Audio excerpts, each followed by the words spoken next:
Welcome to a supplementary video by the English EduSpot to the 10th Standard English Class Part 35 by Victor's Channel. Victor's Channel സംപ്രേഷണം ചെയ്ത 10th Standard English Class 35-ാം ഭാഗവുമായി ബന്ധപ്പെട്ട് English EduSpot ഒരുക്കുന്ന ഒരു supplementary വീഡിയോയിലേക്ക് എല്ലാ വിദ്യാർത്ഥികൾക്കും ഹൃദ്യമായ സ്വാഗതം. ഈ ക്ലാസ്സിൽ ദ ബാലഡ് ഓഫ് ഫാദർ ഗില്ലിഗാൻ എന്ന കവിത വിശദീകരിച്ചു തുടങ്ങി. ഈ കവിത ബാലഡ് കാറ്റഗറിയിൽപ്പെടുന്ന ഒരു കവിതയാണ്. വില്യം ബട്ട്ലർ യീറ്റ്സ് എന്ന കവിയാണ് ഈ കവിത രചിച്ചത്. William Butler Yeats, born in 1865 and died in 1939, is an Irish poet and one of the foremost figures of 20th century literature. In 1923, he was awarded the Nobel Prize in Literature for his inspired poetry. 1923 William Butler Yeats എന്ന Irish കവിക്ക് സാഹിത്യത്തിനുള്ള Nobel prize ലഭിച്ചു, അദ്ദേഹത്തിൻ്റെ inspired poetry എന്ന സമാഹാരത്തിന്.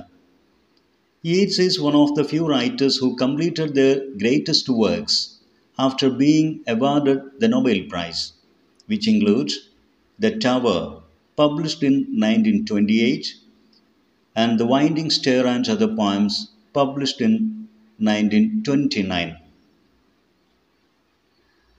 Nobel prize ലഭിച്ചതിന് ശേഷം പ്രസിദ്ധമായ കൃതികൾ പുറത്തിറക്കിയ ഒട്ടനവധി എഴുത്തുകാരുണ്ട്.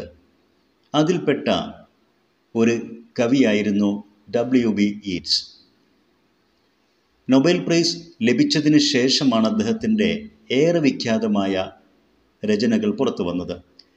അതിൽപ്പെട്ടതാണ് 1929 പബ്ലിഷ് ചെയ്ത ദ ടവർ, അതുപോലെ തന്നെ 1929 പബ്ലിഷ് ചെയ്ത the winding stair and other poems എന്നുള്ള സമാഹാരം. ദ ബാലഡ് ഓഫ് ഫാദർ ഗില്ലിഗാൻ എന്ന ഈ കവിത ഒരു ബാലഡ് കാറ്റഗറിയിൽപ്പെടുന്ന കവിതയാണെന്ന് പറഞ്ഞു. What's a ballad? How is this poem A ballad? എന്താണ് ഒരു ബാലഡ് കവിതയുടെ പ്രത്യേകത?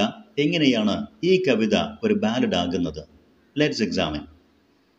A ballad is a class of poems, a sort of narrative songs, which narrate a tragic or heroic story based on a central heroic incident.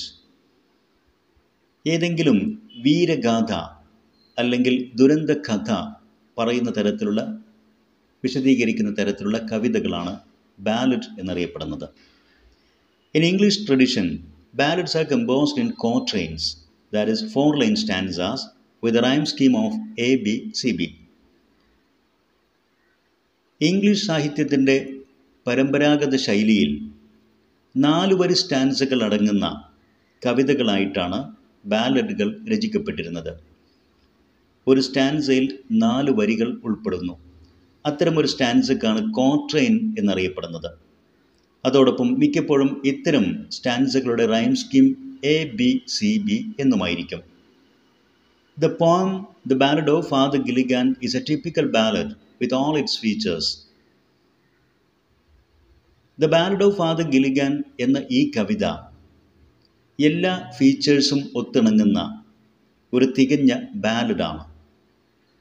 ഒരു ബാലഡിൻ്റെ എല്ലാ ഫീച്ചേഴ്സും ഈ കവിതയിൽ നമുക്ക് കാണാം. It tells the tragic story of an old priest and his parishioners.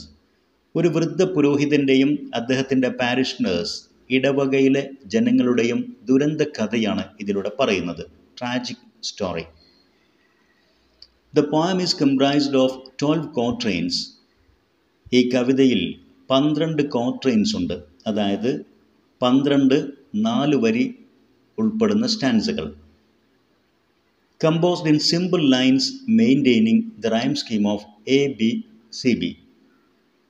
കവിതയുടെ rhyme scheme എന്നുള്ളത് A, B, C, B ആണ്. വളരെ സിമ്പിൾ ലൈൻസിൽ, ലളിതമായ വരികളിലാണ് ഈ കവിത compose ചെയ്യപ്പെട്ടിരിക്കുന്നത്. The themes of the poem. The poem deals with the themes of the pity and piety of an old priest, Peter Gilligan. Peter Gilligan എന്ന ഒരു വൃദ്ധ പുരോഹിതൻ്റെ ദുരിതവും അദ്ദേഹത്തിൻ്റെ ദൈവഭക്തിയും. The death and miseries of his parishioners due to an epidemic. ആ പുരോഹിതൻ്റെ പാരിഷിൽ പൊട്ടിപ്പുറപ്പെട്ട ഒരു എപ്പിഡമിക്, പകർച്ചവ്യാധി, അതുമൂലം പാരീഷണേഴ്സ്, അദ്ദേഹത്തിൻ്റെ ഇടവക ജനങ്ങൾക്കുണ്ടാകുന്ന മിസറീസ്, ദുരിതങ്ങൾ, ഡെത്ത്സ്, അവരുടെ മരണം, ഇതൊക്കെയാണ് ആശയമായിട്ട് വരുന്നത്. അതോടൊപ്പം തന്നെ and the limitless love and Mercy of God, ദൈവത്തിൻ്റെ പരിധിയില്ലാത്ത സ്നേഹവും കാരുണ്യവും, ഇതൊക്കെ ഈ കവിതയുടെ ആശയങ്ങളായിട്ട് വരുന്നു. വിദ്യാർത്ഥികൾക്ക് ഈ കവിത ശരിയാം വിധം മനസ്സിലാക്കാൻ ആദ്യമേ ഈ കവിതയുടെ സ്റ്റോറി, അതിൻ്റെ ഒരു സമ്മറി മനസ്സിലാക്കുന്നത് ഉപകാരപ്രദമായിരിക്കും. Summary of the story of the poem, ഈ കവിതയിലൂടെ പ്രതിപാദിക്കുന്ന കഥയുടെ സമ്മറി.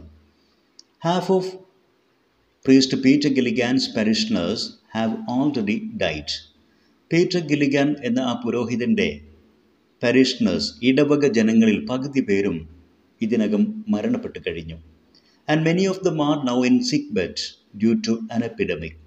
ഒരു പകർച്ചവ്യാധി മൂലം അദ്ദേഹത്തിൻ്റെ ഇടവക ജനങ്ങളിൽ പകുതി പേർ ഇപ്പോൾ രോഗശയ്യയിലുമാണ്. The old priest Peter Gilligan has a restless life, engaging in their last moment and funeral services. അതുകൊണ്ട് തന്നെ പീറ്റർ ഗില്ലിഗാൻ എന്ന ആ വൃദ്ധ പുരോഹിതന് വിശ്രമമില്ലാത്ത ദിനരാത്രങ്ങളാണ്. രോഗികളെ അവരുടെ അന്ത്യ കർമ്മങ്ങളിൽ പങ്കെടുത്തും അവരുടെ മരണാനന്തര ചടങ്ങുകളിൽ സേവനമർപ്പിച്ചുകൊണ്ടും. Being extremely tired once he fell asleep while in prayer, വളരെയധികം അവശനായ ഒരവസ്ഥയിൽ ഒരു ദിവസം പ്രാർത്ഥനയിലിരിക്കെ അദ്ദേഹം ഉറങ്ങിപ്പോയി. And failed to attend a sick man's last rites, അതുവഴി മരണാസന്നനായ ഒരു രോഗിയുടെ അന്ത്യകർമ്മങ്ങളിൽ പങ്കെടുക്കാൻ അദ്ദേഹം പരാജയപ്പെട്ടു. The next morning when he reached the sick man's house after his death, his wife asked the priest why he came there again. പിറ്റേ ദിവസമാണ് ആ മനുഷ്യൻ്റെ വീട്ടിൽ അദ്ദേഹത്തിൻ്റെ മരണത്തിന് ശേഷമാണ് പുരോഹിതൻ എത്തിച്ചേർന്നത്. എന്നാൽ ആ വീട്ടിലെത്തിയപ്പോൾ ആ മരിച്ച മനുഷ്യൻ്റെ ഭാര്യ പുരോഹിതനോട് ചോദിച്ചു, എന്തുകൊണ്ട് പുരോഹിതൻ വീണ്ടും അവിടെ വന്നു എന്ന്. From this question he realised that God had sent an angel instead of him to attend the dying man's last moments. ആ ഭാര്യയുടെ ചോദ്യത്തിൽ നിന്ന് പുരോഹിതൻ ഒരു കാര്യം മനസ്സിലായി.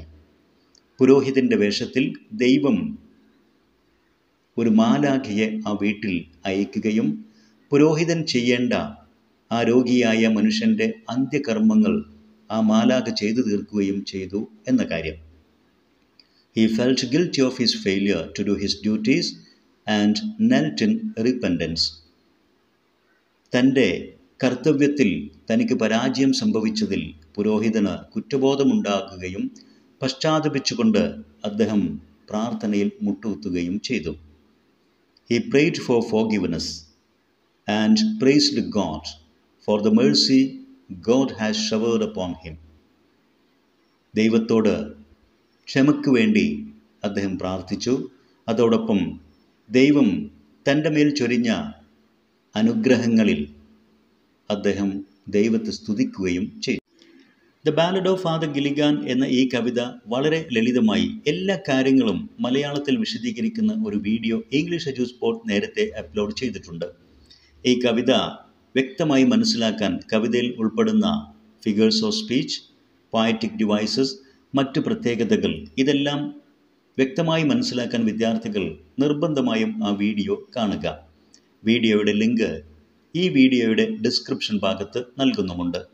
അതോടൊപ്പം തന്നെ ഈ കവിതയുമായി ബന്ധപ്പെട്ട ക്വസ്റ്റ്യൻസ് ആൻഡ് ആൻസേഴ്സ്, മറ്റ് ടെക്സ്ച്വൽ ആക്ടിവിറ്റീസ്, കവിതയുടെ അപ്രീസിയേഷൻ നോട്ട്സ്, ഇതെല്ലാം ഇംഗ്ലീഷ് എഡ്യൂസ്പോർട്ട് വിശദീകരിച്ചിട്ടുണ്ട്, വീഡിയോകളായി അപ്ലോഡ് ചെയ്തിട്ടുണ്ട്. വിദ്യാർത്ഥികൾ അതെല്ലാം കണ്ട് കൂടുതൽ കാര്യങ്ങൾ മനസ്സിലാക്കാൻ ശ്രമിക്കുക. Now let's go through the lines of the poem. The old priest Peter Gilligan was weary night and day, for half his flock were in their beds or under greenswords lay. ഈ ആദ്യ stanza പരിശോധിക്കുമ്പോൾ നമുക്ക് കാണാൻ സാധിക്കും, ഈ കവിതയുടെ rhyme scheme ABCB എന്നാണ്. ഓരോ സ്റ്റാൻസയിലും 4 വരികളാണുള്ളത്. അതായത് ഓരോ സ്റ്റാൻസയും ഓരോ ക്വാട്രെയിൻ ആണ്. Quatrain means 4 line stanza. Rhyme scheme ABCB. ആദ്യ സ്റ്റാൻസയുടെ ആശയം അല്ലെങ്കിൽ അതിൻ്റെ അർത്ഥം ഇതാണ്. The old priest Peter Gilligan was tired. അദ്ദേഹം വളരെയധികം ക്ഷീണിതനാണ്. Because of the services he had to give his parishioners day and night. തൻ്റെ ഇടവക ജനങ്ങൾക്ക് രാവും പകലും അദ്ദേഹം സേവനമർപ്പിച്ചുകൊണ്ടാണ് ക്ഷീണിതനായത്. അതിനുള്ള കാരണം ഹാഫ് ഓഫ് ഹിസ് ഫ്ലോക്ക്, അദ്ദേഹത്തിൻ്റെ ജനങ്ങളിൽ പകുതി പേരും. ഫ്ലോക്ക് എന്ന പദം സാധാരണഗതിയിൽ ഫ്ലോക്ക് ഓഫ് ഷീപ്പ്, ആട്ടിൻപറ്റം എന്ന അർത്ഥത്തിലാണ് ഉപയോഗിക്കുന്നത്. ഇവിടെ പാരിഷണേഴ്സ്, പീപ്പിൾ ഇൻ ഹിസ് പാരിഷ്. അദ്ദേഹത്തിൻ്റെ ജനങ്ങളിൽ പകുതി പേരും were either in sick bed, രോഗശയ്യയിലാണ്, അല്ലെങ്കിൽ ഓർ ഹാഡ് ഡൈഡ്, മരിച്ചു കഴിഞ്ഞു. ഈ ഒരു അവസ്ഥയാണ് അവിടെ ഉള്ളത്. Once while he nodded in a chair at the moth hour of the eve, another poor man sent for him and he began to grieve. ഒരു ദിവസം one evening at sunset, സന്ധ്യാസമയത്ത്, moth hour of the eve. Moth hour എന്ന് പറഞ്ഞാൽ വിളക്ക് പാറ്റകൾ വന്നണയുന്ന സമയം. Of the eve, evening, സന്ധ്യാസമയത്ത് ഒരു ദിവസം അദ്ദേഹം വിശ്രമിച്ചു കൊണ്ടിരിക്കുമ്പോൾ, he was in sleep sitting in his chair, കസേരയിലിരുന്ന് അദ്ദേഹം മയങ്ങുകയായിരുന്നു. ആ സന്ദർഭത്തിലാണ് another poor man sent for him, a messenger came to him. ഒരു ദൂതൻ അദ്ദേഹത്തിൻ്റെ അടുക്കൽ വന്നു. ഒരു പാവം മനുഷ്യൻ മരണാസന്നനാണ്. അദ്ദേഹത്തിന് വേണ്ടിയിട്ട് ഒരാളെ പറഞ്ഞയച്ചിരിക്കുന്നു. എന്തിനാണത്? To take him for a dying man. ആ മരണം കാത്തുകിടക്കുന്ന മനുഷ്യൻ്റെ അന്ത്യപ്രാർത്ഥനകൾക്ക് വേണ്ടി പുരോഹിതനെ കൂട്ടിക്കൊണ്ടുപോകാനാണ് ഈ മെസ്സഞ്ചർ വന്നിരിക്കുന്നത്. And he began to grieve. The priest expressed his grief. Already ടയേർഡായി കസേരയിൽ ഇരുന്ന് വിശ്രമിക്കുമ്പോൾ മയങ്ങിപ്പോകുന്നൊരവസ്ഥയിലായിരുന്നു. അപ്പോഴാണ് വീണ്ടും മറ്റൊരു വീട്ടിലേക്ക് ചെല്ലണമെന്ന് പറഞ്ഞ് ഒരു മെസ്സഞ്ചർ വന്നിരിക്കുന്നത്. ഈ സന്ദർഭത്തിൽ പുരോഹിതൻ തൻ്റെ ദുഃഖം പ്രകടിപ്പിച്ചു. എങ്ങനെയാണ് പ്രീസ്റ്റ് പീറ്റർ ഗില്ലിഗൻ തൻ്റെ ആ ദുഃഖം പ്രകടമാക്കിയത്? അതൊരു കംപ്ലൈനിങ് വോയിസ് ആയിപ്പോയി. ഒരു കുറ്റം പറച്ചിൽ പോലെ അദ്ദേഹത്തിന് സ്വയം തോന്നുകയും ചെയ്തു. Have no rest, no joy, no peace, for people die and die. അദ്ദേഹം പറയുന്നത് ദ പ്രീസ്റ്റ് ലാമെൻറ്റർ, അദ്ദേഹം വിലപിച്ചത് ഇൻ എ കംപ്ലൈനിങ് വോയിസ്, ഒരു പരാതിപ്പെടുന്ന പോലെയാണ്. അത്തരമൊരു സ്വരത്തിലായിപ്പോയി അദ്ദേഹത്തിൻ്റെ ആ ദുഃഖപ്രകടനം. അദ്ദേഹം പറഞ്ഞത് that he had no rest, അദ്ദേഹത്തിന് ഒരു വിശ്രമവുമില്ല. നോ ജോയ്, ഒരു ഹാപ്പിനെസ്സും ഒരു എൻ്റർടൈൻമെൻറ്റും ഒരു സന്തോഷവുമില്ല. ആൻഡ് നോ പീസ്, ഒരു സമാധാനവുമില്ല. കാരണം too many of his people died, ജനങ്ങളിങ്ങനെ മരിച്ചുകൊണ്ടിരിക്കുന്നു, ഒരുപാട് പേർ മരിച്ചു. Immediately he realised his mistake and after cried he. ഇങ്ങനെ പരാതി പ്രകടിപ്പിച്ച ഉടനെ തന്നെ അദ്ദേഹം വിലപിച്ചു കരഞ്ഞു. ഗോഡ് ഫോർഗിവ്, ദൈവമേ എന്നോട് ക്ഷമിക്കുക. My body spake not I, എൻ്റെ ഈ ടയേർഡ് ബോഡി, ഈ ക്ഷീണിച്ച് അവശനായ എൻ്റെ ഈ ശരീരമാണ് അങ്ങനെ പരാതിപ്പെട്ടത്. നോട്ട് ഐ, എൻ്റെ സ്വബോധമുള്ള മനസ്സുകൊണ്ടല്ല ഞാനത് ഈ പറഞ്ഞത് എന്ന് പുരോഹിതൻ വിലപിച്ചു. Immediately he realised his mistake. പെട്ടെന്ന് തന്നെ അദ്ദേഹത്തിൻ്റെ മിസ്റ്റേക്ക് ബോധ്യപ്പെട്ടു. ആൻഡ് പ്രേയ്ഡ് ടു ഗോഡ്, ദൈവത്തോട് യാചിച്ചു, പ്രാർത്ഥിച്ചു. ഫോർ ഫോർഗിവ്നെസ്, ക്ഷമയ്ക്ക് വേണ്ടി. Saying that his tired body complaint, not his mind, തൻ്റെ ക്ഷീണിച്ച ആ ശരീരമാണ് പരാതിപ്പെട്ടത്, അദ്ദേഹത്തിൻ്റെ മനസ്സല്ല എന്ന് പറഞ്ഞുകൊണ്ട്. തീർന്നില്ല. He knelt and leaning on the chair he prayed and fell asleep. He knelt, അദ്ദേഹം തറയിൽ മുട്ടുകുത്തി. ലീനിങ് ഓൺ ദ ചെയർ, ഇരിക്കുന്ന കസേരയിലേക്ക് ചാഞ്ഞുകൊണ്ട്. And fell asleep in prayer, ആ പ്രാർത്ഥനയിൽ അദ്ദേഹം ഉറങ്ങിപ്പോയി. And the moth hour went from the fields, വിളക്ക് പാറ്റകൾ രംഗം വിട്ടൊഴിഞ്ഞു. And stars began to peep, ആകാശത്ത് ഇരുട്ട് പരണ്ട് നക്ഷത്രങ്ങൾ പ്രത്യക്ഷപ്പെടാനും തുടങ്ങി. ദി ഈവനിങ് മോത്ത്സ്, ആ വൈകുന്നേരത്തെ വിളക്കുപാറ്റകൾ വെൻറ്റ് അവേ, അവിടം വിട്ടുപോയി. നൈറ്റ് കെയിം, രാത്രിയായി തുടങ്ങി. And stars appeared in the sky, ആകാശത്ത് നക്ഷത്രങ്ങൾ പ്രത്യക്ഷപ്പെട്ടു. ഇവിടെയൊക്കെ ധാരാളം പോയറ്റിക് ഡിവൈസസ് ഉണ്ട്. അലിറ്ററേഷൻ, അതിൻ്റെ ഉദാഹരണങ്ങളാണ് ആ റെഡ് മാർക്കിൽ അടയാളപ്പെടുത്തിയിരിക്കുന്നത്. No rest, no joy, no peace. അഥവാ കോൺസണൻ്റ് സൗണ്ടുകൾ ആവർത്തിക്കുന്നു. ഡൈ ആൻഡ് ഡൈ, ഡ് സൗണ്ടുകൾ ആവർത്തിക്കുന്നു. സ്റ്റാർസ് ബിഗാൻ ടു പീപ്, നക്ഷത്രങ്ങൾ എത്തി നോക്കാൻ തുടങ്ങി എന്നുള്ളത് മനുഷ്യൻ ചെയ്യുന്ന പോലെ ഒരു പ്രവൃത്തി. അത് പേഴ്സണിഫിക്കേഷൻ്റെ ഒരു ഉദാഹരണമാണ്. ഇത്തരം കാര്യങ്ങളെല്ലാം വിശദമായി വിശദീകരിക്കുന്നതാണ് ഈ കവിതാ വരികളെ വിശദീകരിക്കുന്ന വീഡിയോ. വിദ്യാർത്ഥികൾ ആ വീഡിയോ കണ്ട് കൂടുതൽ കാര്യങ്ങൾ മനസ്സിലാക്കാൻ ശ്രമിക്കുക. ഈ ക്ലാസ്സിൽ, വിക്ടേഴ്സ് ക്ലാസ്സിൽ, ഈ കവിതയുടെ 4 സ്റ്റാൻസുകളാണ് വിശദീകരിച്ചത്. അതുതന്നെയാണ് ഇവിടെ വിശദീകരിച്ചതും. അതിൻ്റെ പാരഫ്രേസിങ്, അതിൻ്റെ അർത്ഥമാണ് നിങ്ങൾക്കിവിടെ ലഭ്യമാകുന്നത്. ഈ കവിതയുടെ ബാക്കി സ്റ്റാൻസുകൾ തുടർന്ന് വരുന്ന ക്ലാസ്സുകളിൽ വിശദീകരിക്കും. ഈ വീഡിയോയിൽ വിശദീകരിച്ച കാര്യങ്ങൾ വിദ്യാർത്ഥികൾക്ക് തീർച്ചയായും ഉപകാരപ്പെടും. ഇത്തരം ഉപകാരപ്രദമായ വീഡിയോസ് തുടർന്നും ലഭിക്കാൻ English edus for edu video YouTube channel subscribe ചെയ്യുക. നിങ്ങൾക്ക് ഉപകാരപ്പെട്ട വീഡിയോസ് നിങ്ങളുടെ സുഹൃത്തുക്കൾക്ക് ഷെയർ ചെയ്യുക. നിങ്ങളുടെ വിലപ്പെട്ട അഭിപ്രായങ്ങളും നിർദ്ദേശങ്ങളും കമൻറ്റ് ചെയ്യുക. Thanks for watching.